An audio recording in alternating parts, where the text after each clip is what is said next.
Making the correct choice among a multitude of layout designs is a critical operations management decision. An effective layout aids the flow of materials, people, and information within and between areas.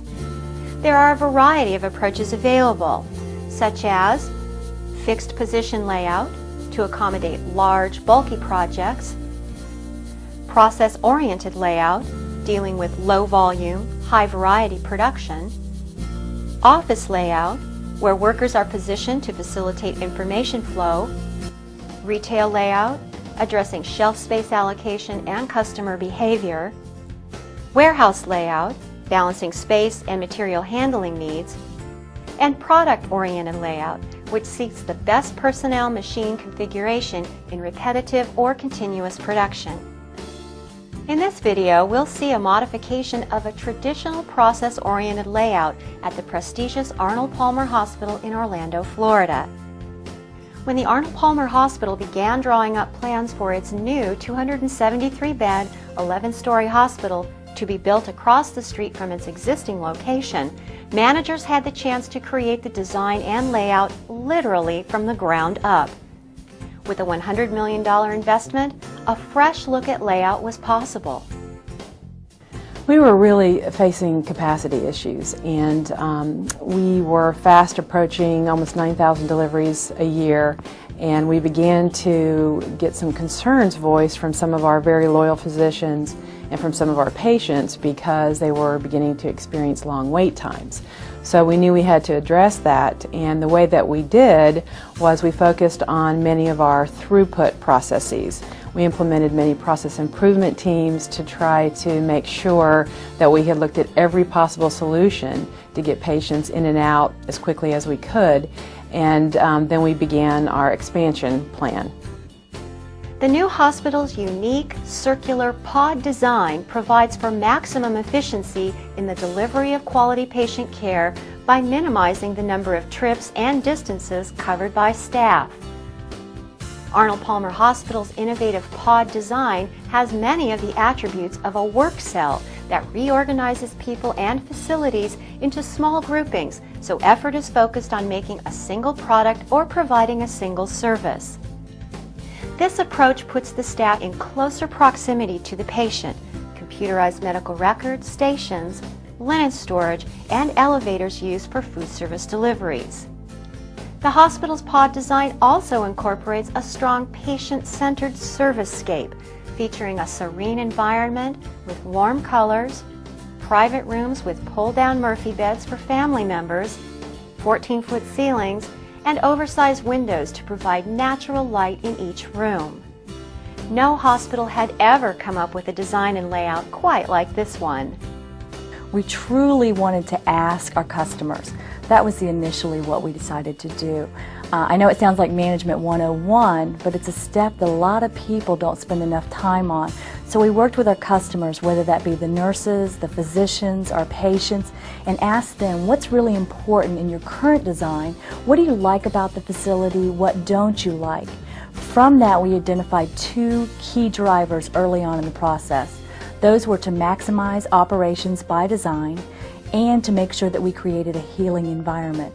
From that came what we now know is the modified clover leaf that has a central bank of elevators in the middle of each 3 pods.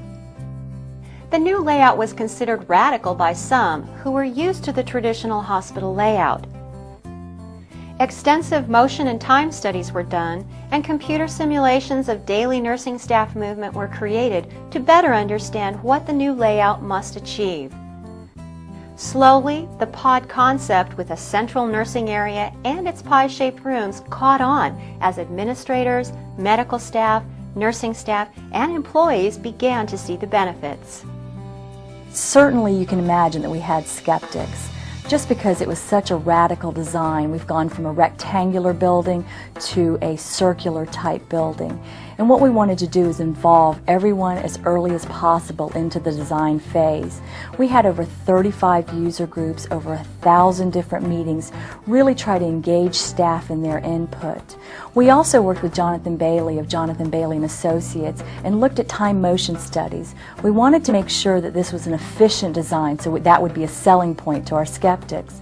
And what he learned is that nurses spend an average of 30 to 40% of their time just walking in the typical racetrack nursing design. Our current situation is one that from the nurse's station to the farthest patient room is about 118 feet. In any given day, a nurse might walk 2.7 miles serving the patients under her care. With nursing shortages and the average age of nurses today approaching 45, coupled with the high cost of healthcare professionals, nursing staff efficiency quickly emerged as a priority in the design of the new layout. With the new design, the time savings for nursing staff are in the 20% range. The new layout design didn't stop with the arrangement of patient rooms and nursing stations.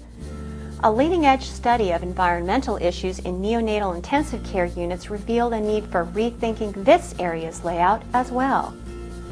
The old neonatal unit was comprised of 7 separate rooms of 10 to 16 plus patients in each room. It was very high-tech, brightly lit, noisy, and there was no privacy, an environment in direct opposition to that of the dark, quiet, uterine environment. After an extensive study of the neonatal intensive care unit experience, several important changes became a priority for the new hospital's layout.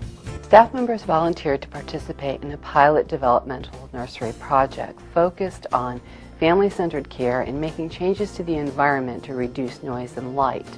Rubber flooring was added, acoustical panels were added, privacy curtains were included, as well as window treatments.